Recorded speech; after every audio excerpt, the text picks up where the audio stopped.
Hello, for our next installment in a series of videos for 72-hour kit is a shelter bag. Now, I believe that you should never rely on the government to provide you your shelter, especially in times of disaster, so be prepared for yourself. So what we got here, again, it's another bag, keeps everything together. One of the good things we like to have, get yourself a good tarp. I like these tarps that have the silver inlining, can help reflect some of your heat back to you. The next thing I like to carry in my shelter kit is a bag of tools, an LED light. This thing on low setting can last over 30 hours. I like to have a shovel. This is a fire starting kit, so everything inside of here, anything you need to start a fire. So there's steel wool and a battery. This is a fire piston.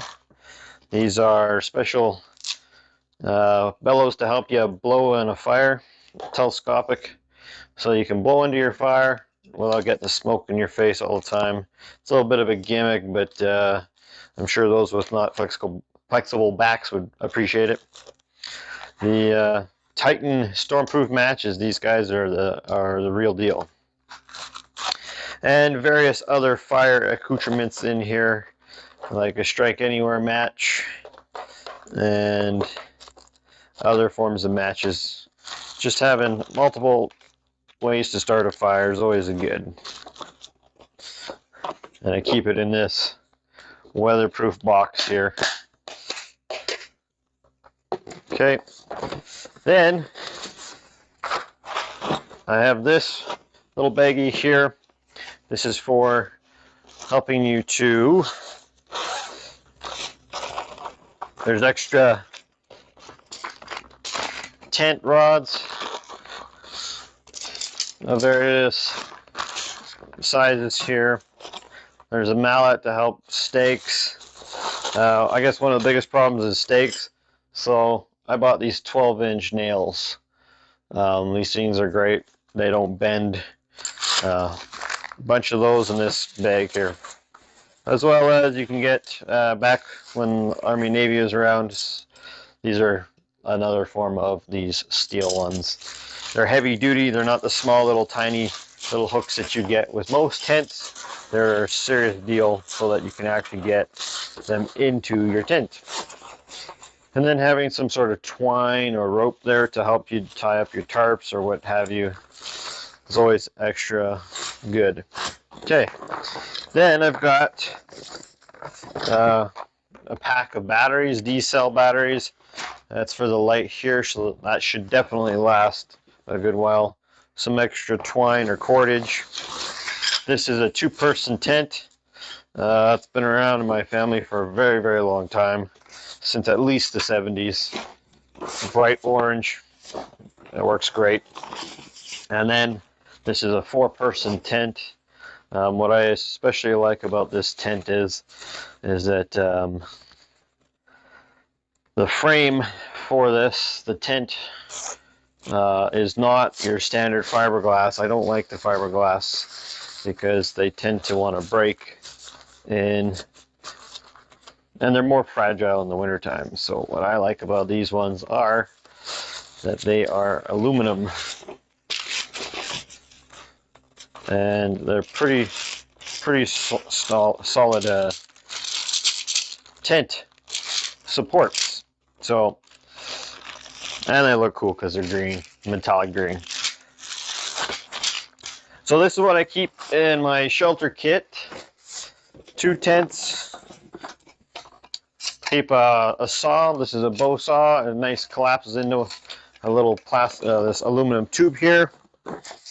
And I don't know if I keep anything extra in here, but I always think you should have a good set of tools.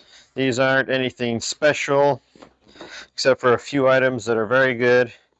Like this is a Leatherman 300.